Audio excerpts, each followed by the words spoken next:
Red button means we're live, a casual take with your boy Stephen Pepper, here to give a take off my chest. If anyone ever tells you that the regular season doesn't matter, just show them this series, right? Because the Yankees deciding to take the entire summer off cost them starting the series at Yankee Stadium. But instead it's at the Rogers Center, where for some reason they can't get outs to save their lives. Like, it's weird because I think the Yankees are a little bit better team than the Blue Jays, and it shows when they play in the Bronx. But every time they cross that Canadian border, it's a guaranteed belt to ass every single time. And yesterday was embarrassing.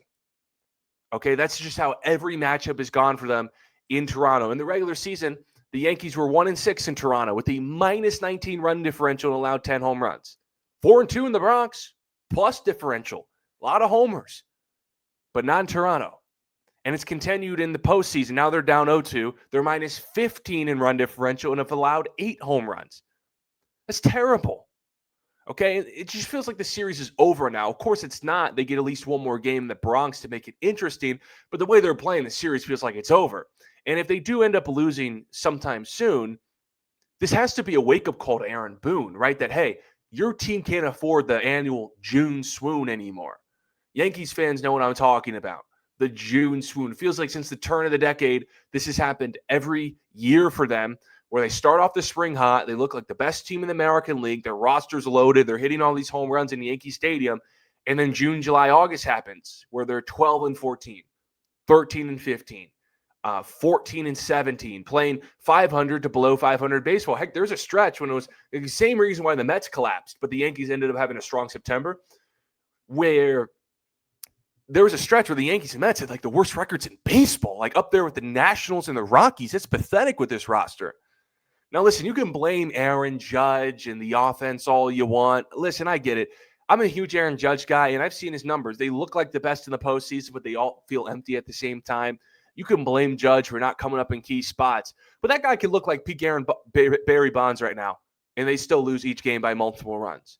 Like when Judge struck out in game one with the bases loaded, it would have made the game interesting. They would have took the lead if he had a grand slam there. But the Blue Jays still piled up enough runs at the end of the game.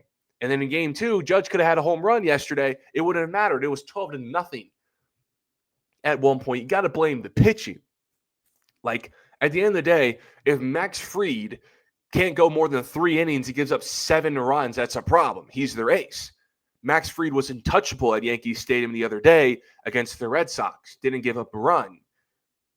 But he gives up 7 to Toronto in Toronto. And that's honestly how his regular season went, because he had 2 starts in Toronto in July, and he was giving up 4+ runs a game. Because I don't know. Listen, I'm not accusing a team of cheating, because I don't think the Jays are. They're just a really good team. They look like a World Series team, but the way they hit it doesn't feel like they're cheating. Every single ball is just in play. They're on base. They're getting hits. Tip your cap to the Blue Jays. I appreciate a game every time in baseball, because some of these postseason games, 2-1, 3-2. Sometimes it's cool to see an offense just absolutely rake. Dalton Varsho starting the game 4-for-4. But the Yankees struck out 21 times in 2 games. You just can't strike out 21 times in 2 games.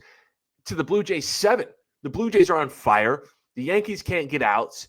And their offense, although it came alive kind of in the 7th inning, it felt meaningless. So, again, the series isn't over. It's not. They still get at least one more game. That's tomorrow, because they're off today, at Yankee Stadium with Carlos Rodon, all-star pitcher. He should give you some good outs, hopefully, if you're a Yankees fan. And then if they win that and they have game 4, it's Cam Schlittler. And, I think it's going to be a bullpen game for the Jays. So if you win those 2 games of the Bronx, it's a winner go home. It's both teams win or go home in a game 5.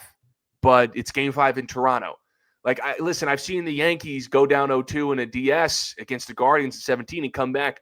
But like John Boy said last night, at least they were in that series against the Guardians if it wasn't for that, Lindor grand slam.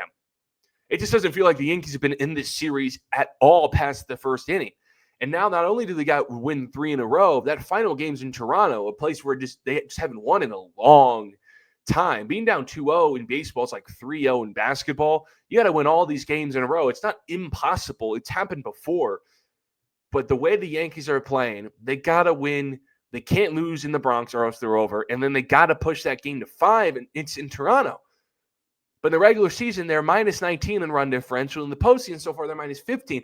And that minus 15 would have been a lot bigger if it wasn't for that 5-run spot in the 7th. So, people tell you all the time when they talk ball, they see people win all these awards and win all these games. The regular season doesn't matter. If someone else tells you that again, exit the conversation. But before you do, show them this series.